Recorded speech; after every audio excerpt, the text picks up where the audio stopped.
रास्ता रोक दिया, जिससे वे आगे जाने में असमर्थ हो गया। सच है, अपने स्थान पर निर्बल भी बलवान लगने लगता है। जो ही हाथी को काली ने पकड़ा, त्यों ही वह जल में डूबने लगा। उसका डूबता हुआ देखकर हेमांगन आदि जो तट पर खड़े थे शीघ्र ही गंगा में कूद पड़े। उधर सुलोचना भी आहार शरीर से ममता छोड़कर सभी उपद्रव को दूर करने वाली नमो अरिहंताणम मंत्र की जाप करने लगी। और बहुत से सखी जनों ने भी गंगा के भीतर उमड़ पड़ी। इसी गंगा के तट पर एक गंगा नाम की देवी रहती थी। सहसा आसन कंपायमान होने से वह सबका हालचाल जानकर उसी समय वहां आई और गंगा से सभी को सही सलामत निकालकर उन्हें किनारे पहुंचा दिया एवं उस दुष्ट काली को खूबी ताड़ना दी और उसे जय कुमार के पास लाई। सच है, पुण्य के योग से सब जगह जीत होती है।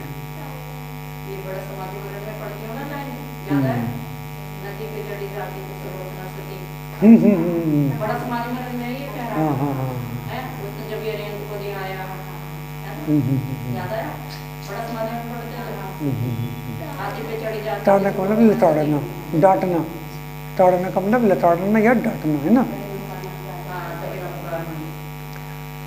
इसके बाद गंगा देवी ने नदी के तट पर सभी संपत्ति से भरपूर एक मनोहर महल बनाया और उसमें वो एक मनोहर सिंहासन पर सुलोचना को बैठाकर उसकी बड़ी भक्ति भाव से सेवा पूजा की। बेटा ये देखो, ये सम्यक दर्शन का प्रताप है, ये सम्यक दर्शन का प्रताप है, ठीक है ना। हमें जरा सी भी अगर दिक्कत महसूस देती है तो हम देव साथ गुरु को छोड़कर हम इधर उधर भटक जाते हैं। बेटा ये गलत है, ये बहुत गलत है। हमें अपने धर्म पर ही, अपने देव साथ गुरु पर अटूट श्रद्धा रखनी चाहिए। ये देखो कि कितनी बड़ी बड़ी संकट से निकल जाते हैं, ठीक है ना। लेकिन समस्या कहाँ आती है? जब हम अपनी सुख में हैं तब तो कोई समस्या नहीं है, लेकिन जब विपत्ति में हम अपना विवेक खो देते हैं वहाँ समस्या है। हाँ, विपत्ति में हम अपना विवेक खो देते हैं। इसके बाद वह बोली कि वसंत तिलक नाम के उद्यान में मुझे सांप ने काट खाया था। देखो गंगा देवी बता रही कि उन्होंने क्यों रक्षा की, बता दी है ना। वसंत तिलक नाम के उद्यान में मुझे सांप ने काट खाया था, तब आपने मुझे नमस्कार मंत्र दिया था। नमोकार मंत्र का नाम नमस्कार मंत्र भी है। अतः आपकी कृपा से मैं यह गंगा में अधिष्ठात्री और सौधर्म इंद्र को की नियोगिनी देवी हूँ। देवी यह सब आपके दिए हुए मंत्र से हुआ है, अतः मैं आपकी चिर कृतज्ञ हूँ। किसको कह रही है? सुलोचना को कह रही है ना। गंगा देवी सुलोचना को कह रही है। यह सब सुन जय कुमार ने सुलोचना से कहा, हे प्रिय, इसकी सारी कहानी कहो। देखो कहानी पूरी की पूरी अब दोबारा से आएगी, सारी कहानी कहो। उत्तर में सुलोचना ने यो कहना आरंभ किया कि विंध्याचल पर्वत पर एक विंध्यपुरी नाम की नगरी है, जहाँ विंध्यध्वज नाम के राजा राज्य करते थे। उनकी रानी का नाम प्रिय गुश्री है। उनके एक विद्याश्री नाम की कन्या थी। विद्याध्वज ने उस कन्या को सभी गुण संपन्न बनाने के लिए मेरे पास भेज दिया, सुलोचना के पास भेज दिया। मेरा उस पर और उसका मुझ पर बहुत स्नेह था। एक दिन हम दोनों वसंत तिलक नाम के उद्यान में कीड़ा कर रहे थे। देव योग से इतने में ही उसे एक सांप को काट खाया। अच्छा, वो ये ना गंगा देवी हैं, ये गंगा देवी हैं। और वह उसी समय बेहोश हो गई। उसी समय मैंने उनको नमस्कार मंत्र दिया था, उसका महत्व में भी समझा दिया था। मतलब जिस टाइम पर उनको संबोध रही थी ना, नमोकार मंत्र दे रही थी, उस टाइम पर उनको संबोध भी रही थी कि ये नमोकार मंत्र क्या है। हाँ, उसकी महिमा भी बता रही थी। कुछ देर में उस मंत्र का जाप करती हुई मर गई और यहाँ आकर गंगा देवी हुई। इसने उसी धर्मानुराग के कारण यह इसने कर दिखाया है। यह सब कहानी सुनकर जय ने गंगा देवी को विदा कर आप फहराती हुई ध्वजा उसके बनाए हुए मनोहर महल में ले गए। ठीक है ना, उसके महल में उन्होंने प्रवेश करा और गंगा देवी को विदा कर दिया। वहाँ रात पूरी करके सवेरे सूरज की तरह से उठे और गंगा के किनारे चलकर शीघ्र ही हस्तिनापुर आ गए। हस्तिनापुर में अपनी सुंदर सामग्री से मनुष्य सा जान पड़ता था। हस्तिनापुर भी मतलब सुंदर, ऐसा लगा था कि कोई बहुत सुंदर पुरुष हो। मनुष्य के हाथ होते हैं, उसकी उड़ती हुई पताकाएं उसकी हाथ थी। अब बता रहे कि मनुष्य क्यों कहा कि जो वहाँ पे पताकाएं लगी हुई थी, यानी कि फ्लैग लगे हुए थे, वे तो उनके हाथ थे। मनुष्य के मुख होता है, उसके स्वर्ण कलश ही मुख थे। पुरुष के वक्षस्थल होता है, छाती होती है, उसके बड़े बड़े तोरण ही वक्षस्थल थे। मनुष्य के नेत्र होते हैं, उसके झरों के नेत्र थे। मनुष्य के कटिभाग, पैर, नाखून होते हैं, उसकी भी गुमटियों के नीचे की गहराई जो होती है वह कटिभाग, खंबे पाँव और उसमें जड़े हुए रत्न ही नख थे। मनुष्य की स्त्री होती हैं, उसके भी सत्पुरुषों की सांख्य रूपी स्त्री थी और बहुत क्या कहें, इस नगर की अपूर्व ही शोभा थी। सब तरह से सजे सजे हसीनी नागपुर को देखकर जय महाराज बहुत ही संतुष्ट हुए। वे सुलोचना सहित ऐसे शोभते थे मानो जय का ही अवतार हो। जय ने नगर में उसी तरह प्रवेश किया जिस तरह से चक्रवर्ती अयोध्या नगरी में प्रवेश करता है, एवं वहाँ वे सच्चे सुखों को देने वाली अपनी प्रिया के साथ सुंदर महलों में निवास करने लगे। सुलोचना के मुख कमल भरमर की तरह और जैसे जय अपने छोटे भाइयों सहित पृथ्वी का पालन करते हुए इंद्र की जैसे शोभते थे। एक दिन जय महाराज ने महल के ऊपर एक कबूतर के जोड़े को देखा और उसे देखते ही मेरी प्रभावती कहाँ है यह कहकर बेहोश हो गए और मीठी मीठी ध्वनि करने वाले कबूतरों को देखकर सुलोचना को भी जाति स्मरण हो गया। हाँ बेटा, जाति स्मरण का क्या मतलब है तू बता बेटा। हाँ वंदित, चल तू बता। हाँ बेटा, जाति स्मरण का मतलब है पूर्व भव का याद आ जाना, है ना।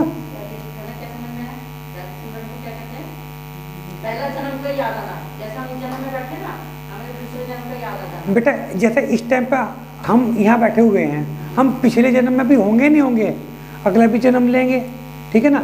हम पिछले जन्म में क्या थे वो हमें अगर अचानक याद आ गए तो बेटा याद आ सकता है ना। कभी कभी किसी घटनाओं से याद आ सकता है। और अगर हम भगवान के समुसरण में जाएं तो हमको पिछले 3 भव याद आ जाएंगे और हम अगले 3 भव तक क्या बनेंगे वो याद आ जाएगा और ये भव पूरा का पूरा याद आ जाएगा। इस तरह से कुल मिला के 7 भव याद आ जाते हैं ना।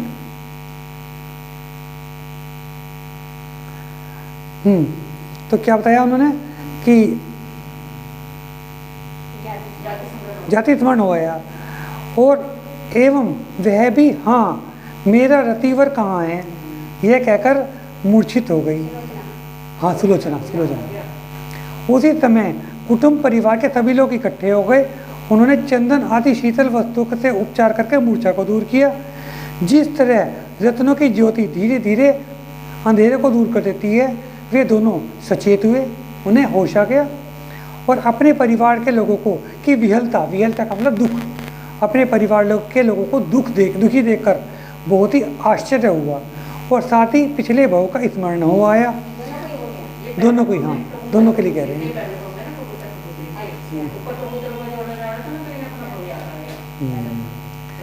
जय ने सुलोचना से कहा, हे प्रिय, पिछले जन्मों का सारा हाल सुनाकर इन सबके कौतुक का मतलब इनके मन की शंकाओं को दूर करो। अपने प्रियतम की आज्ञा पाकर वह मिष्ट भाषणी यो कहने लगी। अब वो अपने पिछले भव को बता रही है सुलोचना जय के कहने पर। जम्बूद्वीप के पूर्व विदेह में एक पुष्कलावती देश है जहाँ मरणालवती नाम की एक पुरी है। वहाँ के राजा सुकेतु थे। इस नगरी में एक रति वर्मा नाम के सेठ रहते थे। उनकी स्त्री का नाम कनकश्री और पुत्र का नाम भवदेव था। यहाँ श्रीदत्त नाम के एक वैश्य का मतलब सेठ जो व्यापार करते हैं, वैश्य थे और उनकी स्त्री का नाम विमल श्री और पुत्री का नाम रतिवेगा था। वह सती थी एवं अशोक देव नाम के एक तीसरे जेठ और ही रहते थे।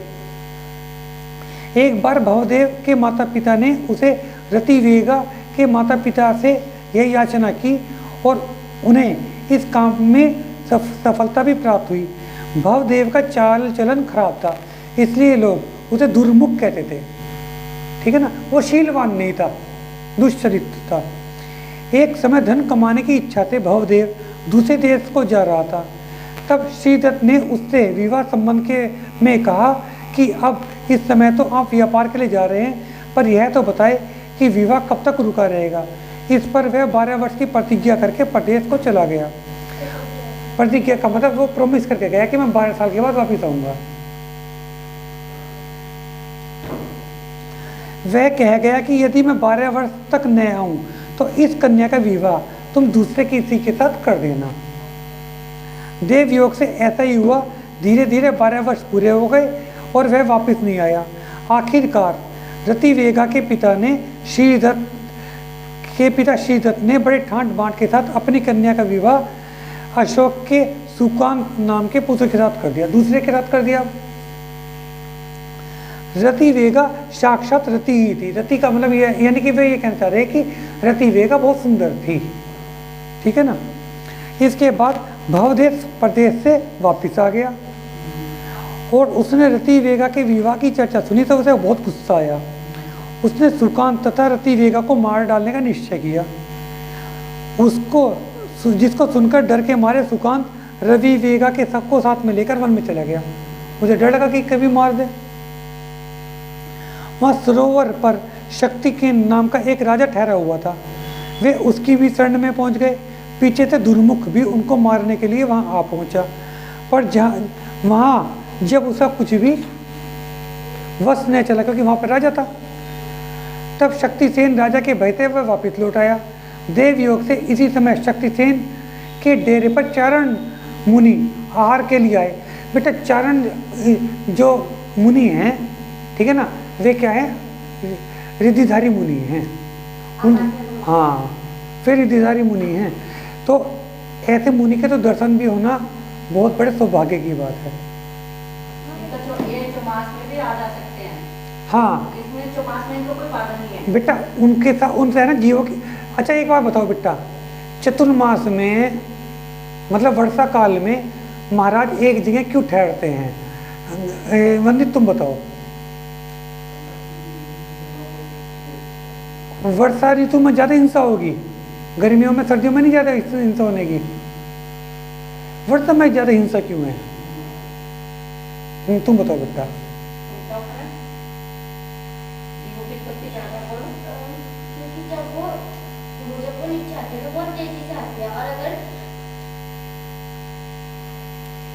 बेटा प्रक्षाल तुम बताओ बेटा। चलो तुम भी बताओ बेटा।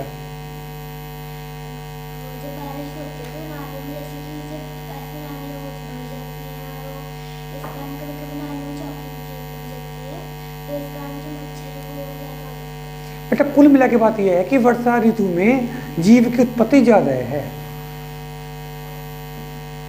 वर्षा ऋतु में। और सबसे बड़ी बात है कि मुनि गिल्ले में भी पैर नहीं रखेंगे। मुनि है ना, गिल्ले में भी नहीं चलते, क्योंकि गिल्ले में कि पानी की बूंद के अंदर भी बेटा बहुत सारे जीव होते हैं। मुनि सुबह सुबह भी विहार नहीं करते। सुबह सुबह विहार क्यों नहीं करते? उसकी बूंदों के नहीं, जब कोई सड़क चल ना रही हो ना, वहाँ पे जीव आ सकते हैं। जब सड़क पर कोई चल ना रहा हो, वहाँ जीव आ सकते हैं, चींटियाँ मकोड़े कोई भी आ सकते हैं। और जब वहाँ पर आवागमन हो जाता है तो सड़क जीव रहित हो जाती है। ठीक है ना बेटा। बहुत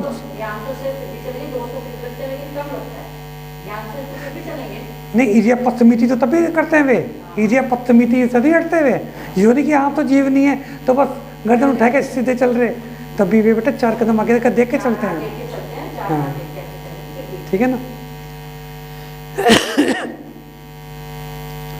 हाँ, तो चारण मुनि आहार के लिए आए और शक्तिसेन ने शुद्ध भाव से आहार दिया। ठीक है ना, उन्होंने शुद्ध भाव से आहार दिया और उनकी खूब पूजा भक्ति की। यह देखकर वे दोनों दंपत्ति बहुत आनंदित हुए और बारह भावनाओं का चिंतन करते हुए सुखी से वहीं पर रहने लगे। इसके बाद अवसर पाकर दोनों दंपतियों को भवदेव ने आग लगाकर जलाकर मार डाला और मौका मिलने पर शक्तिसेन के भटों ने भी उसे भी मार दिया। दोनों ही मर गए। बेटा उसके मन में तो पहले ही ईर्ष्या थी।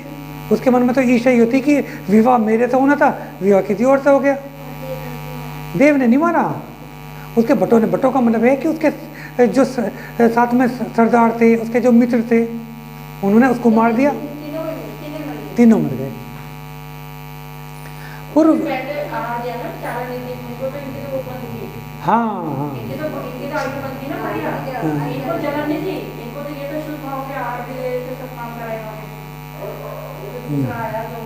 हाँ हाँ उसकी कुगति होएगी। हाँ हाँ उसको मार दिया। हाँ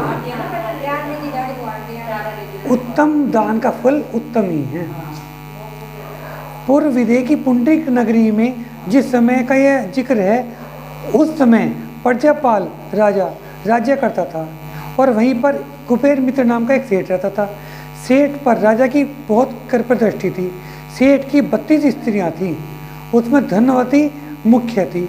सेठ के धन पर सुकांत का जीव रतिवर नाम का कबूतर, हाँ जीव रतिवर नाम का कबूतर और रतिवेग का जीव रतिशेन नाम की कबूतरी हुई। ठीक है ना। देखो बेटा एक बात है, अकाल मृत्यु का जो फल है वो ज़्यादा अच्छा नहीं है। नहीं तो है ना, क्या ना, अगर चार निधिधारी मुनि को आहार दिया तो फिर तो भोग भूमि भी मिल सकती थी। लेकिन सबसे बड़ी बात क्या है, अकाल मृत्यु, यानी कि जिसमें समय से पहले मृत्यु ना हुई हो। हाँ उस समय पता नहीं क्या भाव चल रहे हो। हाँ हाँ हाँ कि जिस टाइम पर बहुत ही मतलब खराब तरह से मृत्यु हो रही हो, उस समय अपने भाव कैसे चल रहे कैसे नहीं चल रहे कहाँ नहीं जा सकता। कबूतरी हुई। वे दोनों सेठ के घर बिखरे हुए चावल को चुगकर सांसारिक विचित्र सुखों का अनुभव करते थे। सुख चैन से अपना काल बिता रहे थे। एक दिन सेठ के आहार के लिए 2 चारण रिद्धिधारी मुनि आए। उन्हें देखकर उन दंपति का हृदय हर्ष से गदगद हो उठा।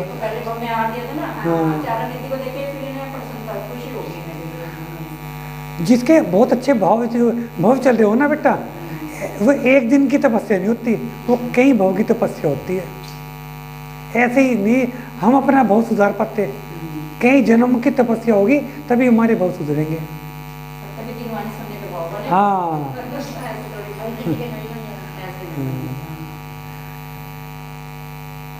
उन्हें देखकर दंपति का हृदय हर्ष से गदगद हो उठा और शुद्ध भाव से मुनि को आहार के लिए पड़घान तथा बड़ी भक्ति भाव से आहार दिया। उसी समय कबूतर की दृष्टि भी उन मुनियों पर पड़ी।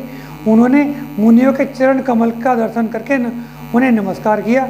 मुनियों को देखते ही उन दोनों का पिछला भाव का स्मरण हो गया, उन्हें फिर जाति स्मरण हो गया।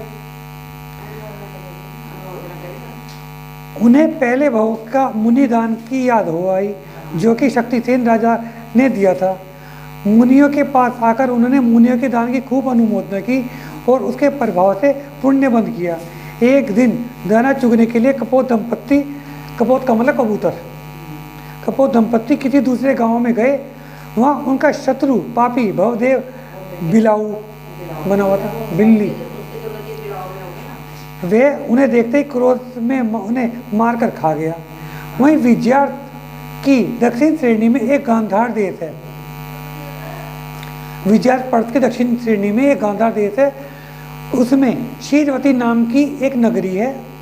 वहाँ का राजा आदित्य गति था। आदित्य की स्त्री का नाम शशि प्रभा था। उनके गर्भ से वह कबूतर हिरणवर्मा नाम का पुत्र हुआ, वो कबूतर। वहीं विजयार्थ की उत्तर श्रेणी में एक गौरी देश है। वहाँ का भोगपुर नाम का नगर है। वहाँ का वायुरथ विद्याधर राजा था, ये विद्याधर था। उनकी रानी का नाम स्वयंप्रभा था। उनके गर्भ से रतिसेना नाम की कबूतरी प्रभावती नाम की पुत्री हुई। हाँ हाँ हाँ, आपको थोड़ी सी कहानी याद है। एक दिन राजा ने देखा कि प्रभावती युवती हो गई है, उसका किसी योग्य वर के साथ विवाह कर देना चाहिए। इस प्रश्न को हल करने के लिए उन्होंने अपने मंत्रियों को बुलाया और उसने पूछा कि प्रभावती को किसको देना चाहिए। सब मंत्रियों के विचार करके कहा कि महाराज, सबकी सम्मति है कि स्वयंवर विधि करनी चाहिए। राजा ने उनकी सम्मति को स्वीकार कर लिया और उनके अनुसार कार्य आरंभ किया। देश विदेश से विद्याधर राजा बुलाए गए और जो जो कन्या के अर्थी थे, अर्थी का मतलब है इच्छा रखते थे, हाँ, वे सब आकर वहां उपस्थित हो गए। स्वयंवर के समय सब स्वयंवर मंडप में आकर अपने योग्य स्थान पर बैठे। प्रभावती वरमाला लेकर पतिवरण को मंडप में आई, पर उसने किसी को भी पसंद नहीं किया। अच्छा, एक चीज़ और है, वजह भी यही है कि जब कई भाव से साथ साथ चलते आ रहे थे, इसीलिए सुलोचना ने हाँ जय को पसंद भी इसलिए किया। नहीं तो अगर देखा जाए तो योग्यता तो भरत जी के पुत्रों में ज़्यादा थी, ठीक है ना, पसंद भी इसीलिए किया। हाँ, कहीं तो भले ही उसको उस टाइम पे याद भी ना हो, लेकिन वही भावना बन जाएगी, भावना वही बन जाएगी। यह देखकर माता पिता ने उससे पूछा कि पुत्री, यह क्या बात है। कन्या ने कहा कि जो मुझे कोई गति युद्ध में जीत लेगा, उसके गले में मैं वरमाला डालूंगी।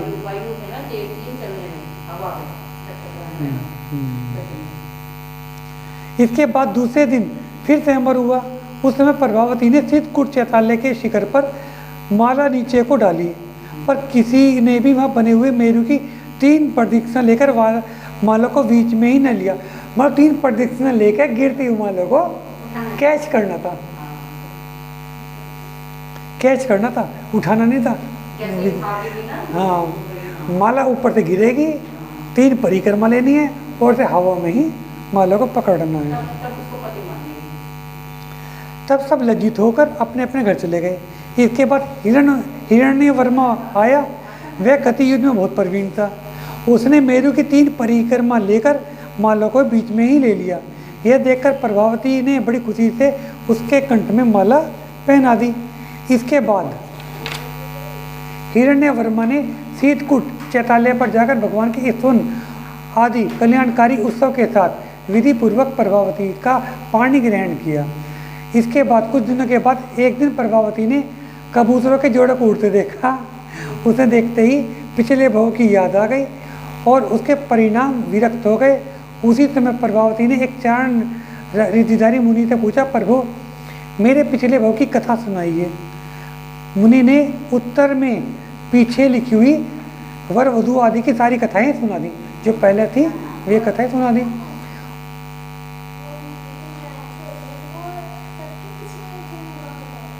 बेटा, हर एक मुनि की है ना रिद्धियाँ अलग अलग स्तर की होती हैं। किसी मुनि की रिद्धि बहुत ज़्यादा गहरी है, ठीक है ना, और जो अनंत भगवान है उनको तो अनंत पर्याय याद है, ठीक है ना। किसी सबकी है बेटा लिमिट अलग अलग है। जैसे आपकी क्लास में हर बच्चे की योग्यता अलग अलग है, किसी के ज़्यादा नंबर आते हैं, किसी के कम नंबर आते हैं, ठीक है ना। ऐसे मुनियों की बात है।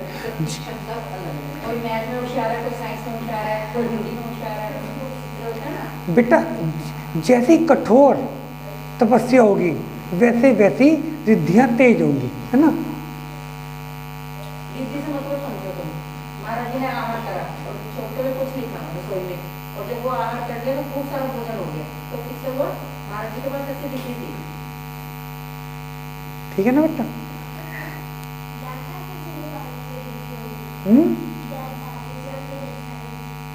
बेटा रिद्धियों का महाराज जी उपयोग नहीं करते, इसलिए विद्यासागर जी महाराज को भी बहुत सारी रिद्धियाँ थी क्या बेटा? रिद्धियाँ तो वैसे उनको थी, ये बात तो पक्का है, उनको हमारे मुनि की यही बात है कि वो कोई उपयोग नहीं करते, हाँ, जब तक आवश्यकता ना हो, बिना आवश्यकता देखो बेटा, तुमको एक कहानी सुनाई थी। आवश्यकता से मतलब अपने शरीर पे कष्ट होगा तब नहीं पढ़नी। हाँ, अगर धर्म पे कोई विपत्ति आ रही है बेटा खनक, एक तुम्हें कहानी सुन ध्यान होगा, मैंने एक कहानी सुनाई थी तुमको रक्षाबंधन की, याद नहीं तुम्हें? सुनाई थी बेटा, जब मैंने बताया था कि ना ये जो विष्णु कुमार मुनि थे उन्होंने अपना हाथ आगे कू करा था, ध्यान आ गया? तो वो मनुष्योत्तर पर्वत तक पहुंच गया था। चलो फिर किसी दिन दोबारा सुनाएंगे कहानी में। फिर दोबारा सुनाएंगे। हाँ है, बच्चों के आगे थोड़ा सा पढ़ने में वो ये वाली नहीं है जो पढ़ लेंगे वो छोटी सी कहानी है। नहीं वो तो पाठशाला में कराएंगे, वो तो पाठशाला में कराएंगे। जैसे कभी संकीर्तन पढ़ लिया 6 डाला के 2-4 लाइन पढ़ ली, वो तो पाठशाला में कराएंगे। फिर हाँ। एक दिन आदित्य गति,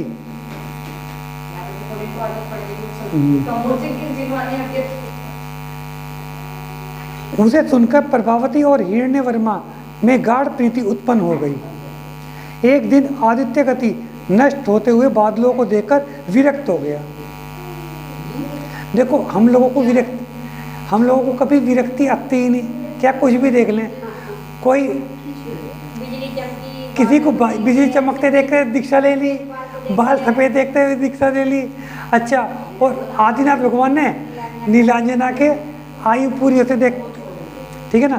तो आदित्य गति को बता रहे हैं कि बादल फट रहे थे, बादल टूट रहे थे, कभी बादल जुड़ रहे, कभी अलग हो रहे, स्थित हो रहे थे।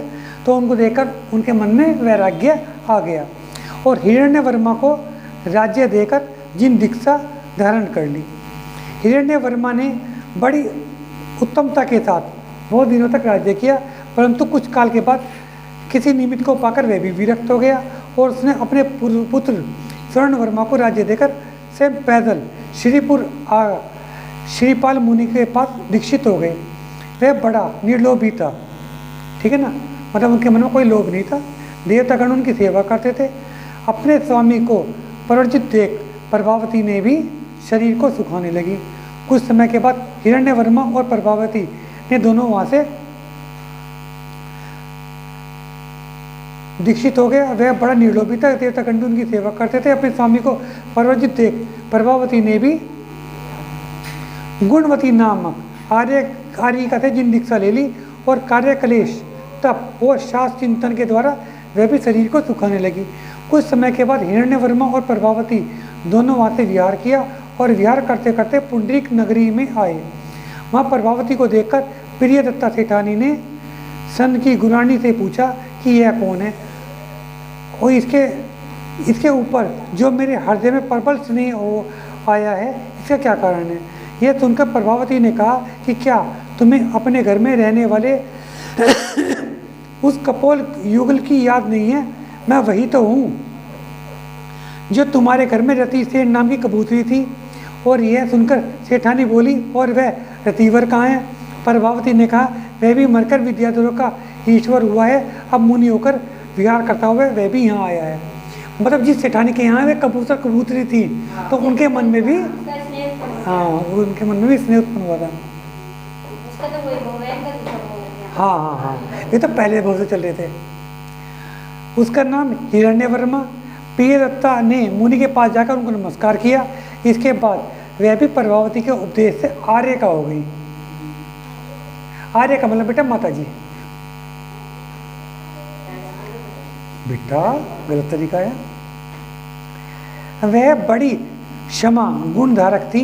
सच है, वैराग्य का फल ही ऐसा है।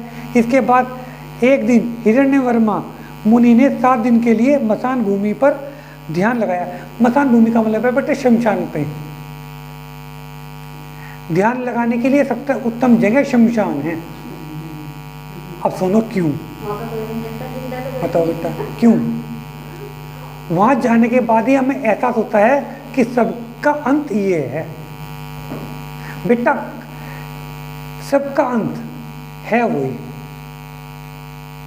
चाहे कोई कितना बड़ा राजा हो, गरीब हो, जानवर हो, मनुष्य हो, कोई भी हो, सबका अंत है यही, ठीक है ना? कोई ये सोचता है कि मैं मरने का है। हाँ, जिसका जन्म हुआ है नहीं, दूसरे की मृत्यु को तो देख रहे, अपनी मृत्यु नहीं देखते, दूसरे की हाँ। मृत्यु देख रहे। जिसका जन्म हुआ है उसका मरण जरूर है। अपने से मरने से डर है। तो इसलिए जो समाइक वगैरह करते हैं, जो महान तपस्वी हैं, वे शमशान में भी ध्यान लगाते हैं। तो उन्होंने 7 दिन के लिए शमशान में ध्यान लगाया।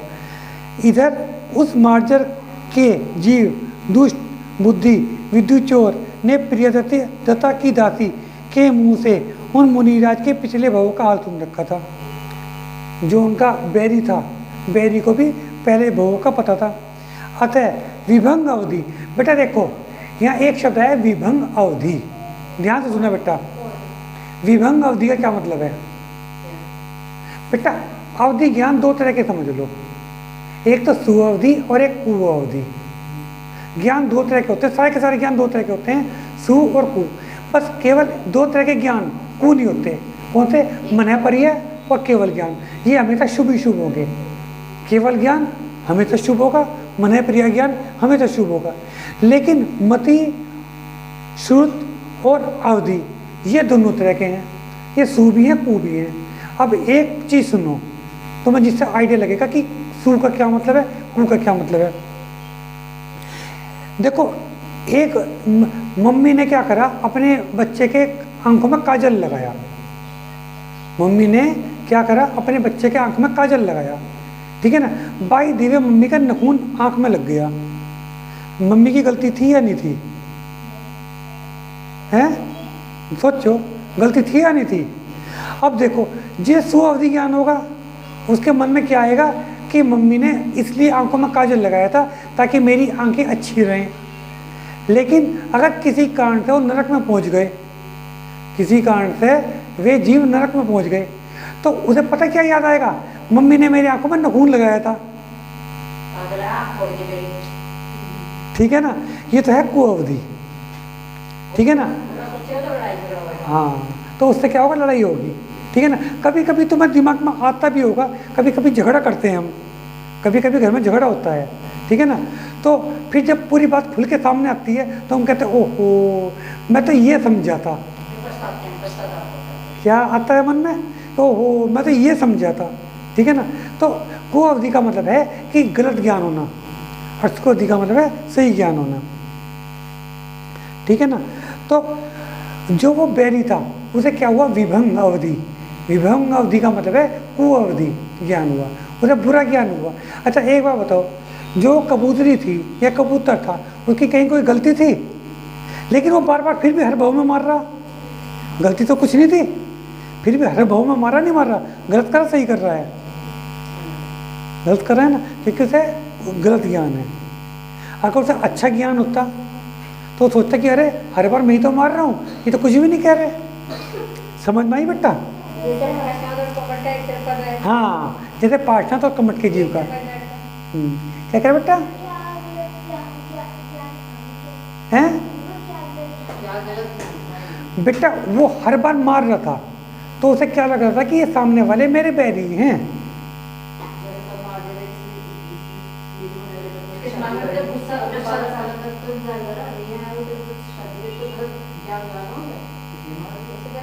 समझ में आ गया बेटा? हाँ, आगे बात समझ में। बेटा तुमने बहुत बार देखा होगा, बहुत से लोग जीवों को दुख देते हैं, देते हैं दुख। क्यों देते हैं? कोई जीव ने उनको कुछ बिगाड़ा है, फिर भी वे दुख दे रहे हैं। तो बेटा ये तो गलत ज्ञान है। अगर वे ये सोचने लगे जितना वे दुख और जीवों को दे रहे हैं, अगर कल्पना वे ये करने लगे ऐसा दुख हमें मिलने लगे तो हमें कैसा लगेगा?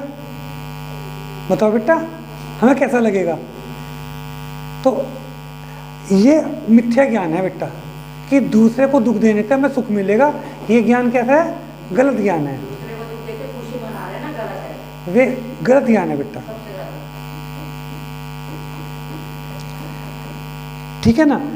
तो वह विभव ज्ञान से उन्हें ध्यान जानकर वह वहां पहुंच गया, वो बैरी वहां पहुंच गया। और उसने हिरण्यवर्मा तथा प्रभावती को एक साथ जलती हुई चिता में झोंक दिया, फिर जला दिया। हाँ, और देखो बेटा अब की बार किसको जलाया? अब की बार मुनि और माता जी को जलाया है बेटा। इस बार तो मुनि और माता जी थे वे, आपके तो मुनि और माता जी को जलाया, ठीक है ना। और वे ध्यान में लीन थे, कितना घोर पाप करा।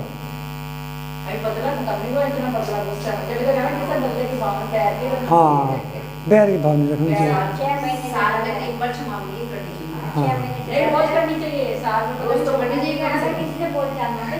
नहीं,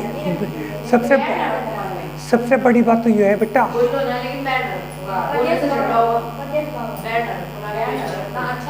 सबसे बड़ी बात यह है कि रात्रि में सोते टाइम 5 मिनट को अपने पूरे दिन की चर्या को ध्यान में ले आओ। पूरे दिन की चर्या को अगर तुमने ये शुरू कर दिया रात को सोते टाइम 5 मिनट के लिए पूरे दिन की चर्या को कि हमने क्या क्या करा था, तो तुम्हें बहुत बार अपनी गलतियों का भी एहसास होगा, उससे हमारे भाव के अंदर बहुत शुद्धता आएगी।